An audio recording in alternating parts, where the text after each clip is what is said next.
Últimamente, muchos espontáneos han salido a las calles para manifestarse contra el llamado auge del fascismo en Europa. A estos grupos antifascistas se le han unido todo tipo de causas por alejadas que sean, hasta incluso los propios nazis. ¿A qué se debe toda esta incoherencia y falta de racionalidad? Todo esto se debe a la ausencia de un partido socialista que sepa canalizar todo ese descontento popular. Esto también viene a consecuencia de una concepción errónea de lo que es el fascismo. Esta incapacidad para identificarlo puede ser peligrosa para el pueblo, ya que demuestra lo manipulable que es. Lo que se suele entender como fascismo es básicamente cualquier Estado que utilice la violencia o la represión con fines políticos, es decir, la aplicación del autoritarismo. Esta definición es bastante pobre, cosa que es bastante contradictoria, ya que el fascismo es una ideología bastante clara y específica. En este vídeo voy a explicarles cuáles son los fundamentos del sistema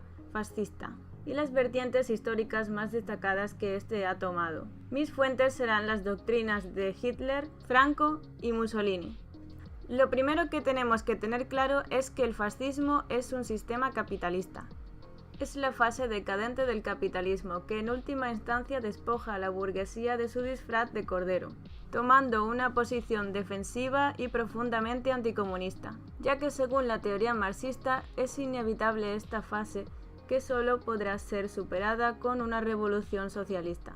Por eso es importante estar preparados e informados. Podemos ejemplificar el surgimiento de la Alemania nazi tras esta ser humillada tras la Primera Guerra Mundial, o el surgimiento del franquismo tras la caída definitiva del Imperio Español. Como pueden observar, en todos estos casos el capital está en una profunda crisis. Franco, Pinochet, Hitler, todos ellos eran fieros defensores de la propiedad privada. El fascismo como doctrina.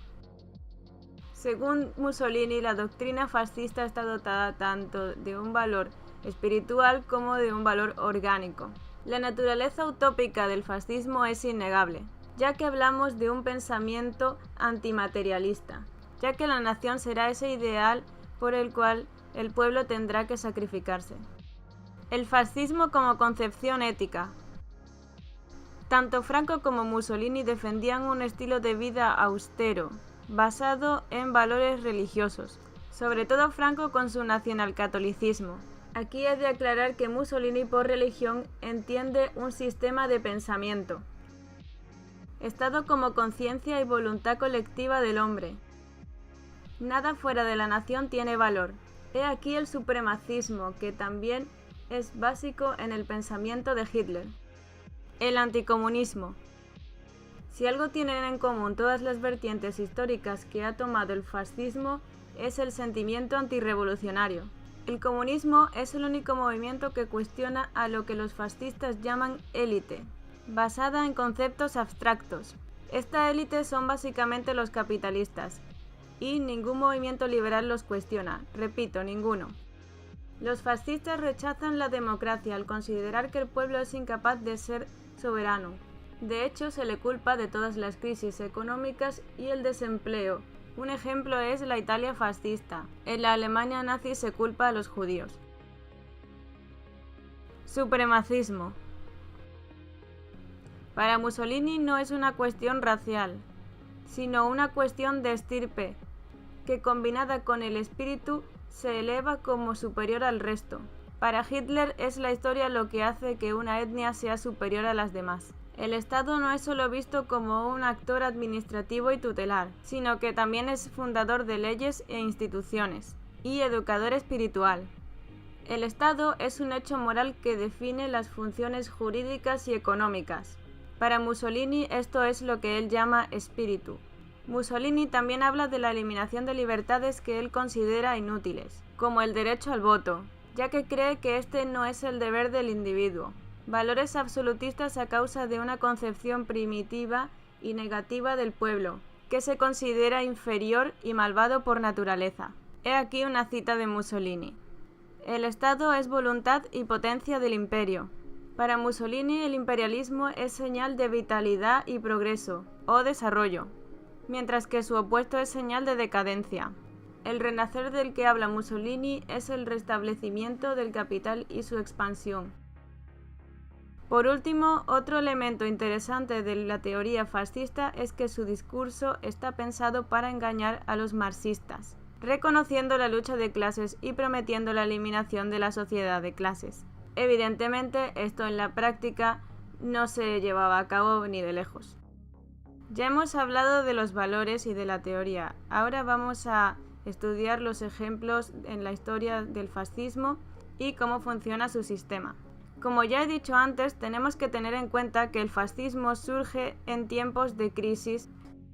La Alemania nazi emerge cuando el país se encontraba sumido en una enorme crisis, después de la guerra, con una enorme inflación. En aquel momento los trabajadores alemanes comenzaron a tomar conciencia de clase. Por miedo a una posible revolución socialista y a la influencia de la Unión Soviética, la aristocracia propició el auge del fascismo en el país.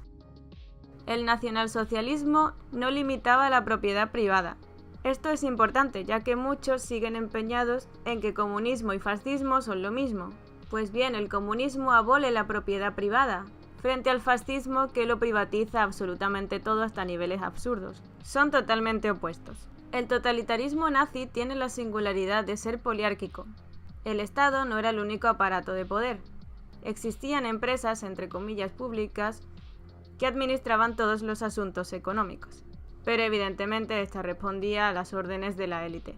Hablamos también de un control muy rígido del mercado del trabajo y los trabajadores, a los que se les niega el derecho a huelga y los sindicatos son desmantelados. Como ya dije anteriormente, los derechos de los trabajadores no son contemplados en la práctica.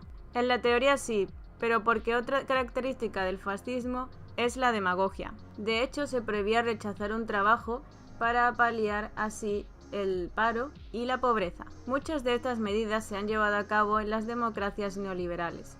El sistema económico nazi es un nacionalcapitalismo. Se trata de una reglamentación muy rígida del movimiento de la economía nacional. Es decir, la clase trabajadora se somete para cumplir unos objetivos políticos idealistas. Para ello se aliena a los trabajadores vendiéndoles un concepto idealístico o metafísico de Estado y nación, al que le deben sacrificio. Es una fusión entre empresa privada y Estado, donde la burguesía se coloca directamente en la administración del gobierno. Como ya dije, toman una posición defensiva y por tanto sus políticas son más agresivas. El fascismo es un tipo de gobierno orgánico, no hay estructuras como tal. Dependiendo del contexto pueden diferir sus políticas, pero lo que sí tienen en común todos los sistemas económicos fascistas es el mantenimiento de la sociedad de clases. Y no solo eso, sino que aplican medidas legales y explícitas con el objetivo de hacer estas castas aún más inamovibles. A los fascistas les gusta referirse a ellas como estilos de vida. La producción en el fascismo, según los fascistas, busca el punto intermedio entre el colectivismo y el individualismo. La realidad es que la producción se enfoca en el beneficio de esta élite, que se esconden tras ese elemento abstracto que les comenté anteriormente. Mussolini lo llamaba espíritu de nación y Hitler raza aria.